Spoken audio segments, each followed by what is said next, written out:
Bom dia, novamente sejam muito bem-vindos, é bom ter todos vocês aqui hoje. Hoje a gente está continuando a nossa série de pregações, a nossa exposição dentro do livro de Atos, que a gente já tem falado aqui, é o segundo de 2 volumes, escritos por Lucas. O primeiro, o Evangelho, segundo Lucas, e agora o livro dos Atos dos Apóstolos. E o livro de Atos, ele é um livro histórico. Ele é um livro que se dedica a narrar fatos sobre o início da igreja e sobre como Jesus, agora não mais presente fisicamente, ele tinha sido levado aos céus, então ele não estava presente fisicamente mais, mas por meio do seu Espírito, ele continuava agindo no mundo através dos apóstolos que eles tinham escolhido e comissionado. Então isso é um pouco do contexto de Atos. Mas antes de entrar no texto de hoje, eu quero só fazer uma breve retrospectiva, o que a gente já viu até aqui. Eu não sei se dá necessariamente para ler, mas não se distraiam com os slides. Mas o primeiro capítulo de Atos começa com um breve resumo dos 40 dias que Jesus passou com seus discípulos. Jesus morreu, ele ressuscitou e ele ficou 40 dias na presença dos seus discípulos, antes de ser levado aos céus. E nesse tempo, ele deu provas indiscutíveis, é o que Lucas fala, provas indiscutíveis de que ele estava vivo. Também, nesses 40 dias, ele ensinou sobre o reino de Deus. Esse foi um foco muito específico do ensino, segundo Lucas. E logo antes de ele ser levado aos céus, para a direita de Deus, ele falou aos seus discípulos que aguardassem o Espírito Santo. Porque quando esse Espírito viesse, eles, enfim, receberiam poder para serem testemunhas, tanto em Jerusalém, como em toda a Judéia, Samaria e os confins da terra. E essa parte específica, ela está em Atos 1:8, e ela dá para a gente, como o Emerson falou há algumas semanas, uma palavra chique, o arcabouço, o framework, para o restante dos acontecimentos do livro. Então, todo o livro de Atos dos Apóstolos acontece debaixo dessa perspectiva de testemunhos, em Jerusalém, Judéia, Samaria e alguns movimentos em maior escala, para fora dessas regiões. E aí o primeiro capítulo termina com a escolha de Matias como substituto para Judas, que tinha traído Jesus. A gente avança, capítulo 2, a gente vê o Espírito chegando, como Jesus tinha prometido, e aí Pedro, não eu, o apóstolo, ele faz um sermão muito poderoso, é o primeiro sermão da história da igreja, e ele explica nesse sermão que a vinda do Espírito e os efeitos que esse Espírito teve ali naqueles homens que começaram a falar em línguas diferentes e profetizar e falar coisas maravilhas de Deus, ele explica que isso era um cumprimento de profecias antigas, aquilo não era uma novidade nem nada, mas aquilo já tinha sido escrito e predito nas Escrituras. E ali também, logo depois de fazer isso, ele faz uma exposição muito clara e muito lúcida do Evangelho e aponta Jesus como Messias, que havia de vir. Depois desse sermão dele, do primeiro sermão, cerca de 3.000 pessoas se convertem e são batizadas. E ali a gente considera o início da igreja cristã. A gente se refere muitas vezes como a igreja cristã primitiva. E uma das marcas que Lucas fala dessa igreja, como o Jeff já lembrou, o Emerson já lembrou, é como eles se dedicavam ao ensino dos apóstolos, à oração, à comunhão e ao partir do pão. E desde então, esses são pilares da igreja cristã até hoje. De formas diferentes, é o que nós tentamos viver até hoje, E então, semana passada, a gente começou a ver sobre uma situação específica em que Pedro e João, eles curam um mendigo. Eles estão lá, depois de tudo isso, passa um mendigo perto do templo, pede ajuda e eles curam. E quando eles curam esse mendigo, logo começa um tumulto, pessoas pensando, o que está acontecendo, quem são esses caras, de onde veio o poder para fazer isso? Pessoas muito curiosas e admiradas com o que eles tinham feito. E a nossa tendência, no geral, provavelmente é a mesma das pessoas ali, é focar no milagre, fala, nossa, a pessoa está curada, que incrível, ele começou a andar. Mas Lucas, especificamente, no seu relato ali, ele leva a nossa atenção não para o milagre, mas para o milagreiro, mas para quem havia feito a cura, E ele enfatiza que aquela cura, a cura do aleijado, tinha sido feita em nome de Jesus. E hoje a gente vai entrar na segunda parte desse relato, que ironicamente é mais um sermão de Pedro. Eu acho que eu estou predestinado a pregar sobre Pedro, né? É mal do nome. Mas, enfim, eu quero orar, mas também queria convidar vocês para abrirem as Bíblias. Em Atos 13, nós vamos ler de 12 a 26. Então, se você tem sua Bíblia, você pode abrir para acompanhar a leitura com a gente. Eu vou orar e depois eu vou ler. Senhor Deus, como é bom nos reunirmos na Tua presença como igreja. Como é bom nos reunirmos, Pai, para, da melhor forma possível, tentar viver esses pilares de dedicação ao ensino dos apóstolos, à comunhão, ao partir do pão e às orações. Eu quero orar, Pai, e colocar nas Tuas mãos esses próximos minutos que a gente tem como corpo de Cristo, como família, e pedir que o Senhor use isso para edificar a Tua igreja. Comece de mim, Pai, mas faça isso no coração de cada pessoa, Pai. Que o Senhor me guarde de falar qualquer coisa que não vem de Ti, que o Senhor guarde cada pessoa aqui de ouvir algo que não vem do Senhor, Pai. Nos proteja e fale conosco através das Tuas palavras, Senhor Deus. É a nossa oração e o nosso desejo, em nome de Jesus. Então, Atos 3, 12 a 26.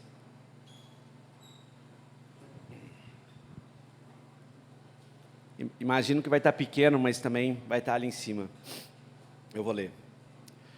Quando viu isso, Pedro lhes disse, aquele tumulto, né, as pessoas olhando para eles e tudo mais. Quando viu isso, Pedro lhes disse, israelitas, por que isso os surpreende? Por que vocês estão olhando para nós, como se tivéssemos feito esse homem andar por nosso próprio poder ou piedade?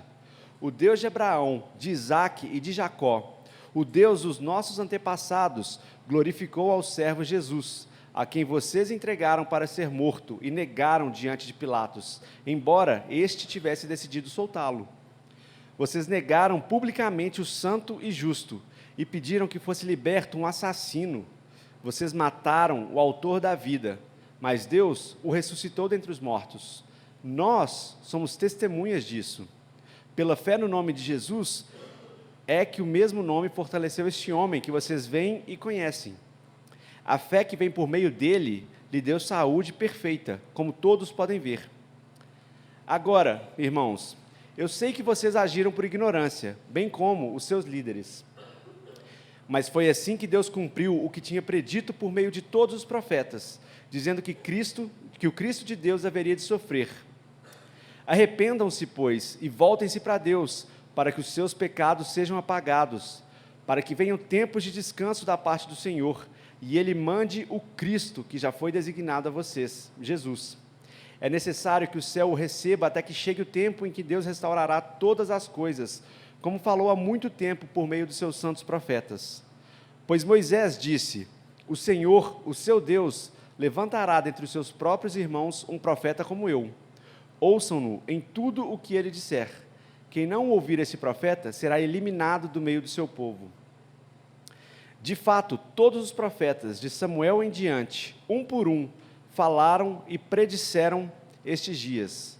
Vocês são herdeiros dos profetas e da aliança que Deus fez com seus antepassados. Ele disse a Abraão, por meio da sua descendência, todos os povos da terra serão abençoados. Tendo Deus ressuscitado o seu servo, enviou primeiramente a vocês, para abençoá-los, convertendo cada um de vocês das suas maldades. É uma passagem grande, então, se você quiser deixar sua Bíblia aberta para usar como referência, mas vamos tentar ficar juntos aqui. Mas aqui, nessa passagem, da mesma forma que a gente viu no capítulo 2, né, as pessoas ficaram admiradas e espantadas com a demonstração do poder do Espírito. Lá o Espírito desceu e eles começaram a falar em línguas diferentes, mas aqui o Espírito veio através de Pedro e João e eles curaram uma pessoa. E também do mesmo jeito, né, como no capítulo 2, Pedro viu, no meio desse contexto, uma oportunidade de testemunhar do Evangelho de Jesus. E para ser bem honesto com vocês, o que eu vou falar nos próximos minutos nem é a primeira versão do que eu tinha pensado em compartilhar. Foi bem difícil pensar no que falar hoje. Porque, como eu disse, é um livro histórico e tem fatos históricos e coisas muito diretas. E eu poderia só fazer uma mensagem bem curta e bem direta em cima disso. Pedro falou isso, isso significa isso e ponto. E, para ser bem honesto, esse foi o caminho que eu fiz, né, inicialmente. Eu peguei e fiz uma coisa bem curta e direta, mas graças a Deus que eu tenho a Pri, minha redatora-chefe, né, ela sempre vê as coisas quando eu preparo, e eu acho que Deus tem dado para ela muita paciência e sabedoria para olhar e ser honesta em falar como que ela receberia aquilo de primeira mão.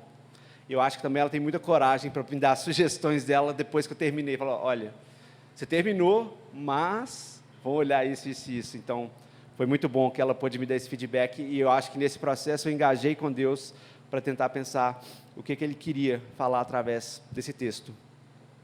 E eu acho que uma dificuldade de textos assim, e na verdade em vários outros, é que a gente pode ficar muito preso dentro do contexto e na literalidade do texto, do que está falando ali, e pode ser difícil pegar aquilo e trazer para a nossa realidade. Então, o que eu quero tentar fazer hoje é tentar criar uma ponte entre o que Lucas, ou Pedro, né, estava falando, e a nossa realidade hoje. E depois eu quero apontar 3 razões dentro desse texto que devem alimentar o nosso louvor, a nossa adoração a Deus.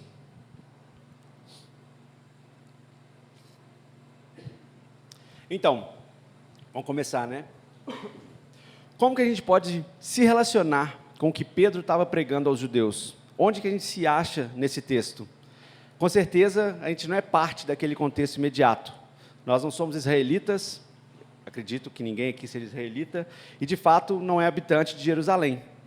E também a gente nem é necessariamente super versado no Antigo Testamento, pelo menos não no sentido de ter sido criado dentro da cultura e da tradição do Velho Testamento.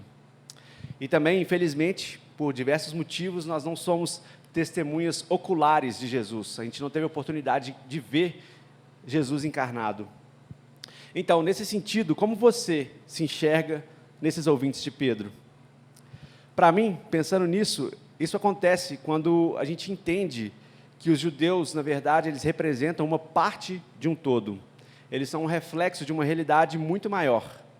Eu acho que a gente se relaciona com esse sermão de Pedro quando a gente entende que, do mesmo jeito que a condenação que Pedro fala ali sobre o povo judeu, essa condenação não se limita a eles, mas também a graça que Pedro promete para eles também não é limitada a eles. Eu acho que ali a gente consegue se ver. E como eu disse, né, eu acho que eles representam uma parte de um todo. É como se a gente estivesse vendo as coisas com um zoom, tá? Muito focado ali em cima. E eu quero usar os próximos minutos para a gente tentar ver algumas conexões. E como eu falei, Pedro, ele é muito direto com as suas palavras. Ele não faz rodeios. Ele expõe claramente quais eram alguns dos pecados daquelas pessoas ali. Se vocês olharem nos versículos 13 a 15, né, Lucas fala que Pedro estava dizendo isso, né? Eles entregaram Cristo para ser morto. Eles negaram Cristo diante de Pilatos. De novo, eles negaram Cristo publicamente, trocaram Cristo por um assassino, eles mataram o autor da vida. E esses são só alguns que a gente consegue ver ali. Então, Pedro aponta muito claro a pecaminosidade. E eu quero fazer um parênteses aqui, porque eu não quero assumir, só fazer um pulo e assumir que todo mundo entende, né, que a gente entende o que é pecado. Então, um parênteses para tentar entender o que é pecado. Por que essas coisas, entregar a Cristo, negar a Cristo, trocar, matar, por que isso é pecado? John Piper, ele define pecado como qualquer sentimento, pensamento, fala ou ação que vem de um coração que não valoriza Deus acima de todas as outras coisas. O alicerce do pecado, ou a raiz de todo pecado, é um coração que prefere qualquer coisa a Deus. Ou seja, é um coração que não valoriza Deus acima de todas as pessoas e de todas as coisas.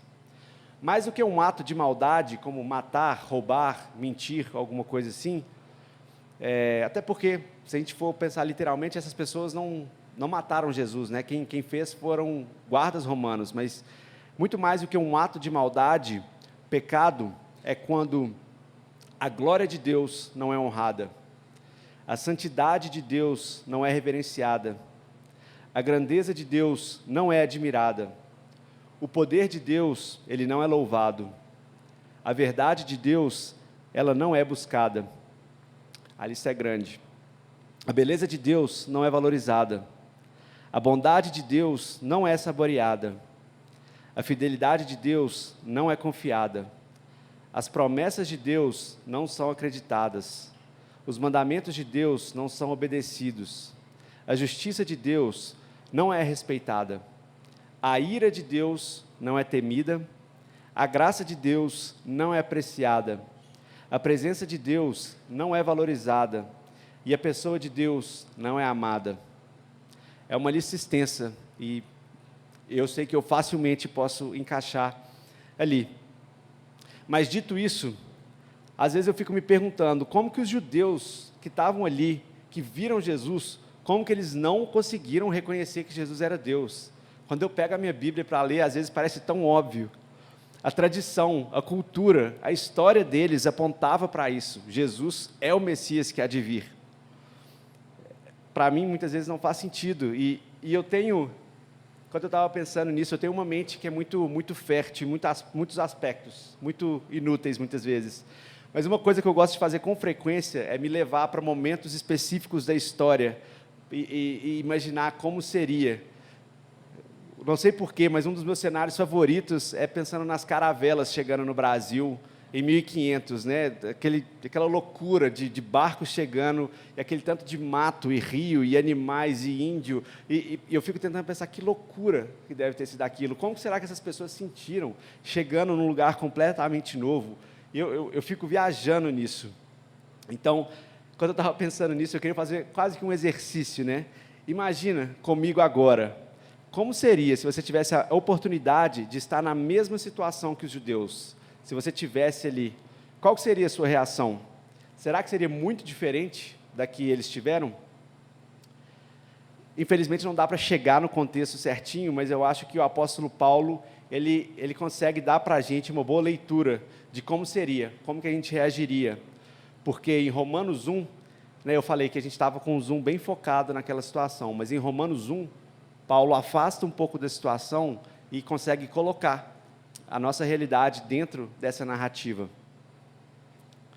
Ele fala o seguinte, espero que dê para ler, vou tentar ler devagar, mas se você quiser acompanhar na sua Bíblia também, Romanos 1, versículos 18 a 25.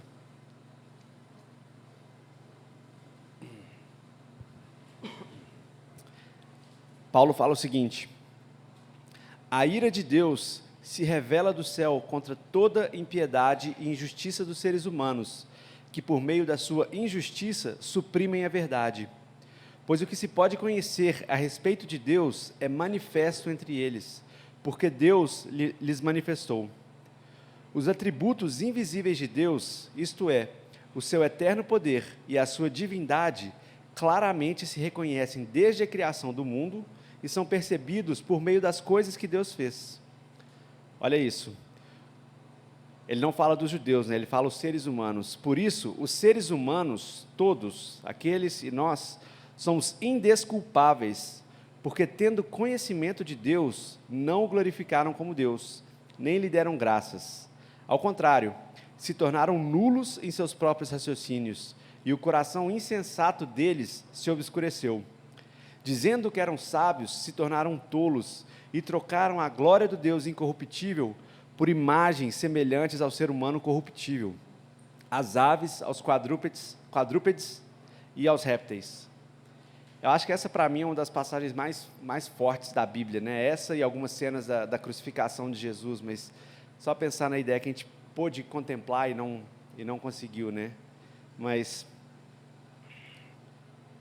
agora que eu vi, desculpa, eu não passei o slide, mas enfim. Pensem nisso, os judeus, eles cresceram dentro da tradição da Bíblia, eles tiveram a oportunidade e o privilégio de ver Cristo encarnado, eles tinham tudo o que eles precisavam para acreditar em Jesus.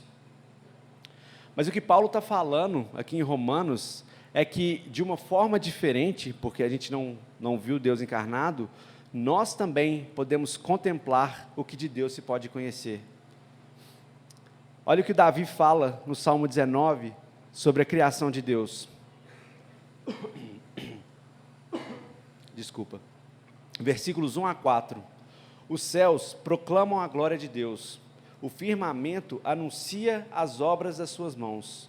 Um dia discursa a outro dia, e uma noite revela conhecimento a outra noite.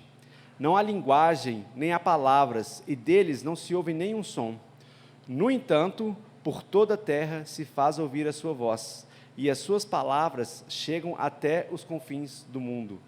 É bem legal pensar, né, o confins do mundo, confins da terra, com o que Jesus estava falando. Já, desde antes, já era possível conhecer a Deus. E nós estamos inseridos dentro dessa criação. Da mesma forma que isso era verdade quando o Salmo foi escrito, isso é verdade para nós. Nós podemos contemplar a Deus nas coisas criadas.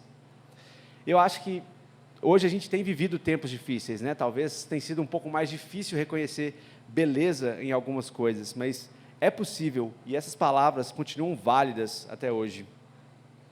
2 semanas atrás, a equipe do Ministério do Campo estava num grupo de discussão com alguns estudantes, e a gente estava falando exatamente sobre isso, como que a beleza, a complexidade, a harmonia da natureza, tudo isso dá indício da existência de Deus. É tudo muito perfeito para ser só uma coincidência.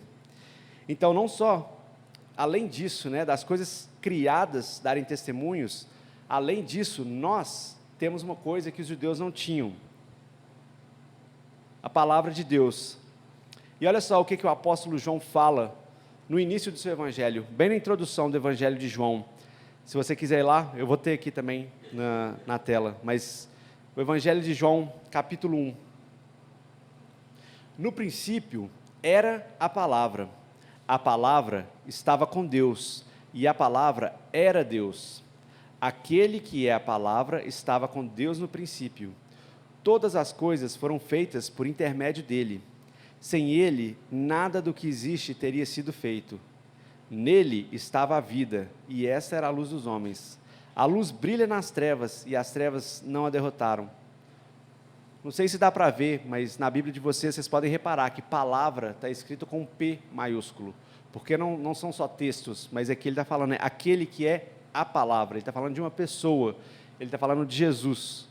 Eu não vou entrar em detalhes, porque isso seria uma outra pregação, mas eu estou pedindo um voto de confiança. Olha o que mais que ele fala, um pouco mais para frente, versículos 10, ainda no capítulo 1. Aquele que é a palavra estava no mundo, e o mundo foi feito por intermédio dele, mas o mundo, ou seja, não os judeus, o mundo não o reconheceu. Veio para o que era seu, mas os seus não o receberam. 14. Aquele que é a palavra tornou-se carne e viveu entre nós. Vimos a sua glória, glória como do unigênito vindo do Pai, cheio de graça e verdade. Amarrando tudo isso, né? A gente não viu Jesus fisicamente como aqueles judeus, mas nós podemos contemplá-lo e conhecê-lo como ele é, através da palavra. Ele é a própria palavra. O autor de Hebreus fala que a palavra é viva e eficaz. E assim como os judeus, nós temos todas as evidências que precisamos para crer. E eu acho que aqui a gente vê, né, uma ponte muito clara entre o contexto deles e o nosso contexto. Nós somos pecadores. Nós pecamos quando a gente age por ignorância, né, a mesma palavra que Pedro usa, na nossa falta de conhecimento sobre Deus. Porque tudo que de Deus se pode conhecer está disponível para a gente. E quando a gente não reconhece isso, nós somos pecadores. E eu acho que um ponto muito importante para nós que somos cristãos é que nós pecamos também quando a gente conhece a Deus, mas a gente não valoriza acima de todas as coisas, e o nosso coração é movido por qualquer outra coisa que não seja Deus, né? Como aquela definição de pecado. Então, mesmo conhecendo, nós não valorizamos acima de todas as coisas, e o nosso coração é movido por qualquer outra coisa que não a Deus. E eu não quero que a gente entenda que pensar em outras coisas é necessariamente ruim, né? Pensar em emprego, conforto, amizade, lazer, tudo isso é bom, tudo isso faz parte da vida, tudo isso é criado por Deus.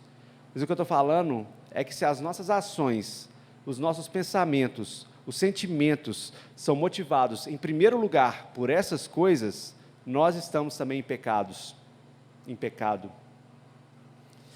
E outro dia, eu ouvi um pastor falando sobre como Jesus pode ser precioso para nós, mas não necessariamente o centro das nossas vidas.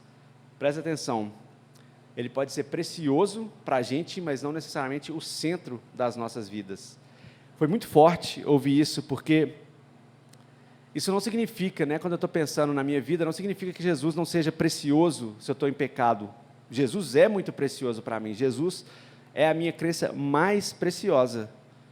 Mas eu preciso reconhecer que muitas vezes eu me vejo querendo cuidar das minhas coisas por mim mesmo. Eu me vejo querendo me colocar no centro e não considerar o que Ele está me pedindo para fazer. E isso fica muito óbvio, porque quando Jesus é o centro, tudo flui dele. Ele não é só uma parte ocasional da minha vida. No domingo de manhã eu penso nas coisas de Deus, ou quando eu chego na comunidade, ou quando eu faço um pequeno devocional, eu penso em Deus. Mas se Ele é o centro, tudo flui dele. E Ele é a base de tudo. Ele é onde tudo se sustenta. Então, é muito forte pensar nisso, mas eu acho que é importante para a gente entender como que a gente se relaciona com aquelas pessoas que estavam ouvindo Pedro, Eu acho que essa primeira conexão, essa primeira ponte que eu queria fazer é essa, que Pedro, quando ele está abordando o pecado dos judeus, ele não só está fazendo isso, mas ele está abrindo uma página aqui para abordar a pecaminosidade do homem no geral, da humanidade, quando não reconhecemos que Jesus é quem Ele é, e quando a gente não faz dele o centro de nossas ações. Assim a gente consegue se ver naqueles judeus. A segunda conexão entre o que Pedro fala para aquelas pessoas e a nossa realidade, tem a notícia má, que nós somos pecadores, mas também tem a notícia boa, que é a promessa de perdão e graça que nós temos em Deus. Versículo 18 e 19, lá em Atos 3, a gente já leu, mas se você quiser voltar lá para referência, fala o seguinte, 18 e 19.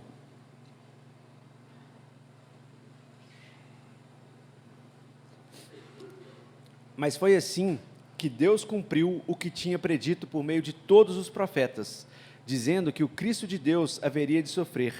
Arrependam-se, pois, e voltem-se para Deus, para que os seus pecados sejam apagados, para que venham tempos de descanso da parte do Senhor. A palavra grega, o livro de Atos, ele foi escrito no grego, e a palavra grega, que é traduzida para o português como apagados, perdoem o grego é um pouco ruim, mas fala exaleifo, imagino que é assim. E o seu significado significa lavado completamente, ou obliterar, que é uma palavra difícil para falar, destruir completamente, ou esquecer completamente. Mas, em outras palavras, o que Pedro está falando é que sim, o que os judeus fizeram contra Jesus foi pecado, mesmo que tenha sido por falta de conhecimento, Ele fala, foi na ignorância que vocês fizeram, foi na ignorância que os líderes de vocês fizeram. Então, ainda que tenha sido por falta de conhecimento, isso estava sendo contado contra eles. Mas uma outra coisa que ele está falando é que não, o que os judeus fizeram não pegou Deus de surpresa. Ao contrário, Deus já havia estabelecido. Depois vocês podem reparar a ponte entre esse sermão de Pedro e o outro, Ele segue quase uma mesma linha, Deus não foi pego de surpresa quando ele se deparou com os pecados. Já havia sido predito que Jesus viria até eles e seria necessário que ele morresse e ressuscitasse para pagar o custo do pecado cometido, garantindo o perdão por todos eles. E o que Pedro está declarando aqui é que isso vai ser verdade e vai ser dado de graça para todos que se arrependerem e se voltarem para Deus. Então, isso foi o que Pedro falou com eles, com aquele contexto lá. Como que a gente traz isso para hoje? Como que a gente conecta isso com a gente? Se você ainda está com a Bíblia aberta lá em Atos 3, corre lá no versículo 26 e olha o que Pedro fala. Tendo Deus ressuscitado o seu servo, enviou primeiramente a vocês, para abençoá-los, convertendo cada um de suas maldades. Reparem bem no que ele fala. Ele diz primeiramente a vocês, mas ele não fala unicamente a vocês. Essa promessa de Pedro não é uma coisa exclusiva dos judeus, mas é uma coisa que chegou primeiro aos judeus. Na soberania de Deus, a gente pode perguntar isso para ele um dia, mas ele escolheu a nação de Israel para carregar a sua promessa de salvação na história. Mas isso não significa que ele limitou essa promessa a Israel. Ele usou eles como exemplo, mas a promessa é primeiramente a eles, não unicamente a eles. Paulo, na sua carta para Tito, capítulo 2, versículo 11, ele fala o seguinte: a graça de Deus se manifestou salvadora aos judeus? Não, ele fala a todos os homens, todos, não só judeus. E o mesmo Paulo, ele escreve para a igreja de Éfeso, que era uma igreja não judaica, era uma igreja gentia, e gentios são aqueles que não são judeus. Ele escreve para essa igreja o seguinte, ele está falando que por causa dos pecados, todos nós, e ele inclusive se inclui ali, todos viviam satisfazendo os desejos da natureza pecaminosa, realizando, se você quiser olhar, isso está em Efésios 2, eu não coloquei ele não, mas Efésios 2, se você quiser chegar lá, mas ele fala o seguinte: todos nós vivíamos satisfazendo os desejos da nossa natureza pecaminosa, realizando as vontades e os pensamentos dela, a nossa natureza pecaminosa. Como outros, éramos por natureza merecedores da ira. Aqui a gente tem essa conexão do pecado, dos judeus, dos gentios. Todavia, Deus, essa talvez é uma das grandes passagens da vida, nós estávamos mortos em transgressões, somos merecedores da ira, mas Deus, todavia Deus, por ser rico em misericórdia, por causa do grande amor com que nos amou, Ele deu-nos vida com Cristo, quando ainda estávamos mortos nas transgressões. Pela graça, vocês são salvos. E aqui, ele inclui os não-judeus debaixo da salvação. Do mesmo jeito que nós somos incluídos debaixo do pecado, a graça de Deus se manifesta salvadora a todos os homens. João, o apóstolo João, também fala, lá no capítulo 1, que a gente já leu algumas partes, mas ele fala que aqueles que recebem a Jesus e creem no seu nome, recebem também o direito de se tornarem filhos de Deus. Isso está em João 1,12. E ele não fala aos judeus que recebem, ele só fala aos que recebem. Ou seja, isso é válido para judeus e gentios, para aqueles e para nós hoje, sem distinção. Em resumo, a mesma possibilidade de ter os pecados lavados completamente, apagados, pensando naquela palavra que Pedro usa, a mesma possibilidade que eles têm de se arrependerem, ela é ofertada a nós, mediante o mesmo arrependimento. E o que significa o arrependimento? Que bom que você perguntou. Porque o significado para eles é o mesmo, tanto, quanto eles entendiam, quanto para nós. E eu quero só colocar aqui 4 componentes sobre o arrependimento, porque às vezes arrependimento pode parecer um conceito muito vago. Mas o que significa arrependimento? 4 componentes desse arrependimento, então. O primeiro é o componente intelectual, ou seja, quando a gente está lidando com o pecado, a gente precisa ter a consciência e o entendimento do pecado. Eu sei que eu estou pecando. O segundo componente é um lado emocional. Eu não só sei que eu estou pecando, mas eu também odeio o pecado da mesma forma que Deus odeia o pecado. Eu preciso entender isso, que a coisa que Deus mais odeia no mundo é o pecado, porque o pecado afasta os seus filhos dele. Então eu preciso odiar também o pecado. O terceiro aspecto que eu quero destacar do arrependimento é um que as pessoas usam uma palavra bonita, é um aspecto volitivo, ou o aspecto relacionado à vontade. O que isso significa? É preciso que exista um desejo sincero da pessoa por mudança e abandono do pecado. Só reconhecer o pecado e ficar com ele ali, mas não ter o desejo de sair disso, de querer algo novo, não é suficiente. E o último aspecto, claro, é um aspecto espiritual. Eu preciso, entendendo tudo isso, eu preciso acreditar que Cristo é fiel e justo para perdoar e purificar quem confessa as transgressões. Porque se eu só reconheço, eu entendo, eu quero mudar, mas se eu não tenho esperança, não adianta nada. Então eu preciso acreditar que isso é verdade, que Cristo é fiel e justo para perdoar e purificar. Em outras palavras, significa reconhecer, abandonar o pecado, odiar essa realidade na sua vida e ter um desejo sincero de se voltar para Deus, pela fé no nome de Jesus, e receber o perdão, e buscar viver uma vida que honra a Cristo. Então, essa seria a segunda conexão, a disponibilidade do perdão e da graça mediante arrependimento. Isso está disponível para a gente hoje, e isso é uma notícia excelente. Essa talvez é a melhor notícia que eu poderia dar para a gente hoje, né? E pensando nisso, considerando nessa boa notícia, eu quero, nessa reta final, destacar 3 razões, né? Além dessas, mais 3 razões que devem estimular o nosso louvor e nossa adoração como igreja. A primeira razão é que Deus sempre cumpre os seus propósitos. Deus sempre cumpre os seus propósitos. Nós devemos dar glória a Deus porque Ele sempre cumpre os seus propósitos. Nós devemos louvar e adorar por causa disso. Porque Ele faz isso apesar e mesmo através da oposição de pessoas que o desconhecem e o desqualificam. Ele fez isso lá quando pessoas movidas por ignorância crucificaram Jesus. Ele faz isso nas nossas vidas quando nós, por ignorância, nós também rejeitamos Jesus. Por mais que o pecado, tanto deles quanto o nosso, não esteja necessariamente, não necessariamente, né, de jeito nenhum, o nosso pecado nunca está em sintonia com o caráter de Deus, eles não fogem do conhecimento de Deus. Deus sabe, Ele conhece. E a gente tem vivido em tempos nos quais Deus tem sido excluído de diversos contextos, ou excluído, ou a sua imagem tem sido tão modificada que é quase impossível reconhecer.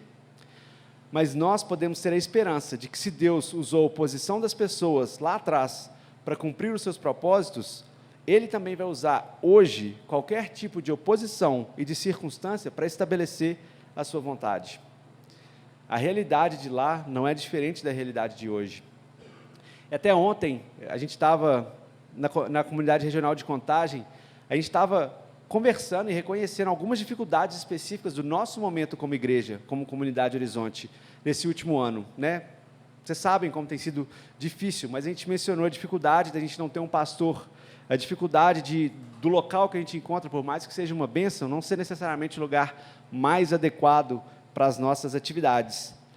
Mas foi bom porque a gente também teve a oportunidade de lembrar da fidelidade de Deus, que Ele tem sustentado, mesmo nesse ano de dificuldade, Ele tem sustentado e Ele tem usado as circunstâncias e as pessoas, vocês, para trabalhar em nós e através de nós. Deus sempre vai cumprir os seus propósitos, independente das circunstâncias. E isso é motivo de louvor e adoração. A segunda razão, e eu já falei dela em outras palavras, que deve, né, nos levar a glorificar a Deus, é a lembrança de que Ele apaga completamente os nossos pecados. Foi por essa razão, inclusive, o motivo de apagar os nossos pecados, que Deus fez cumprir todas as promessas sobre o sofrimento de Jesus. O sofrimento que eu e que vocês deveriam passar, Ele colocou em cima dos ombros de Jesus. A culpa e a condenação que eram minha e sua, caiu sobre Jesus. Mas foi assim que Ele apagou as transgressões de todos, as minhas e as de vocês, e de todos aqueles que crerem. Todos os que se arrependem e se voltam para Ele, têm nele os seus pecados apagados. Deus apaga completamente todo e qualquer pecado. Não é um pecadinho ou pecadão, mas todo e qualquer pecado. E a terceira razão que eu quero trazer hoje para a gente louvar e adorar a Deus é o fato de que um dia Ele vai restaurar todas as coisas. Deus vai estabelecer o reino de Jesus na terra. A gente está vivendo num período, né, entre o já e ainda não, quando o reino começou a ser estabelecido, mas ainda não foi completamente. Como o Tiago lembrou a gente na pregação dele, né, a gente ainda está vivendo nos últimos dias. E olhem os versículos 19 a 21 em Atos 3, dentro da nossa passagem. Vamos ver o que Jesus, o que Lucas, Pedro, né, falam ali. Arrependam-se, pois, e voltem-se para Deus, para que os seus pecados sejam apagados, para que venham tempos de descanso da parte do Senhor, e Ele mande o Cristo, que já foi designado a vocês, Jesus. É necessário que o céu o receba, até que chegue o tempo em que Deus restaurará todas as coisas, como falou há muito tempo por meio dos seus santos profetas. Esse reino que Ele vai estabelecer, o reino de Jesus, isso não sou eu que estou falando, é o texto, vai ser um reino de descanso, um reino de refrigério. Consegue imaginar isso? A gente não vai estar mais cansado, preocupado, aflito. Vai ser um reino de descanso, e a gente já pode começar a experimentar isso agora. Esse reino também, ele tem um rei designado, ele tem um rei que vai sentar no trono, né, que já foi designado a nós, já foi designado a esse reino, que é Jesus. Jesus vai estar sentado no trono. E por último, neste reino, todas as coisas vão ser restauradas. Todas as coisas vão ser restauradas. E de novo, não sou eu falando, é a palavra de Deus. Eu já mencionei, né, mas a gente tem vivido num mundo e numa época de muita agonia, muita dor, corrupção, frustração, futilidade, e tem muitas coisas por aí, né, mas talvez seja difícil perceber no meio dessas coisas, mas a gente precisa acreditar que no meio disso, Deus está cumprindo os seus propósitos. O mundo hoje não é o que vai ser um dia.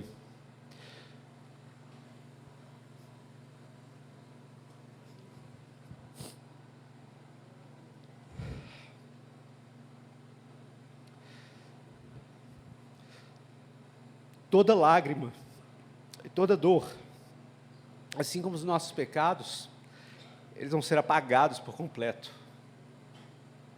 Isso é uma loucura. Deus vai restaurar todas as coisas. E por causa dessas 3 razões, nós podemos, com alegria, cantar e louvar a Deus. E eu quero fechar a nossa mensagem com um convite. Um convite que é o mesmo que Pedro estendeu para aqueles judeus que ouviam ele, que é um convite ao arrependimento e à conversão. É um convite para a gente não mudar, não só a nossa mente e coração, mas também os nossos caminhos. Né? A ideia de arrepender, eu já passei, mas a ideia de conversão, até quando a gente pensa numa coisa prática na rua, quando fazemos uma conversão, nós mudamos de direção. Então é um convite para mudar mente, coração e os nossos caminhos. Mas não uma mudança na nossa própria força, mas pela graça e pela fé no nome de Jesus, o mesmo nome que fortaleceu o homem paralítico, como Pedro declara para os seus ouvintes. Esse é um convite para você que talvez está aqui hoje entendendo e ouvindo isso tudo pela primeira vez. E talvez pela primeira vez você está tendo a dimensão do que é o Evangelho. E talvez pela primeira vez você está entendendo o poder do Evangelho. Esse convite é para você. Mas também é um convite para nós, os que já cremos, e que mesmo tendo a nossa culpa cancelada, enquanto Cristo não volta, nós lutamos contra a nossa carne e contra a tendência de nos colocarmos no lugar que é de Cristo nas nossas vidas. Ele deve ser entronado nas nossas vidas. Nós, enquanto Ele não vem, lutamos contra isso. Precisamos reconhecer, arrepender e mudar os nossos caminhos. Então é um convite para nós, que já colocamos a nossa fé em Cristo. Eu quero orar enquanto a equipe do louvor está subindo. Pensem nisso, pensem nesse convite ao arrependimento e à conversão. Lembrem das razões que temos para louvar e cantar com alegria, que do mesmo jeito que nós somos unidos com os judeus em pecado, também podemos ser na esperança da graça e do perdão que temos em Deus. Vamos orar.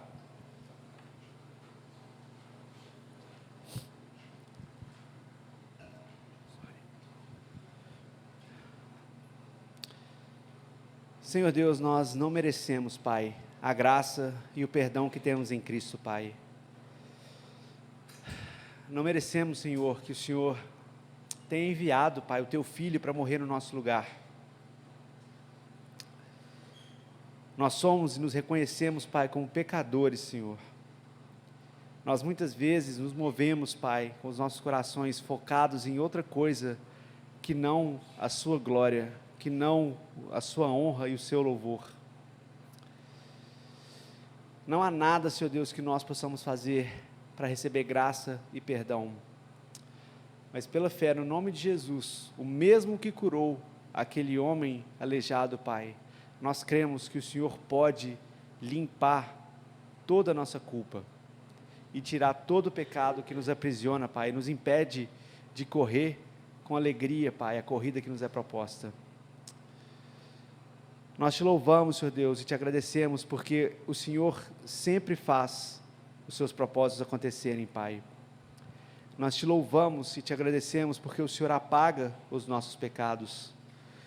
E te louvamos, Pai, porque o mundo não é hoje o que há de ser. O Senhor vai restaurar todas as coisas. E o Senhor já tem restaurado todas as coisas, Pai. Nós te louvamos e cantamos ao Senhor por isso, Pai. Em nome de Jesus. Amém.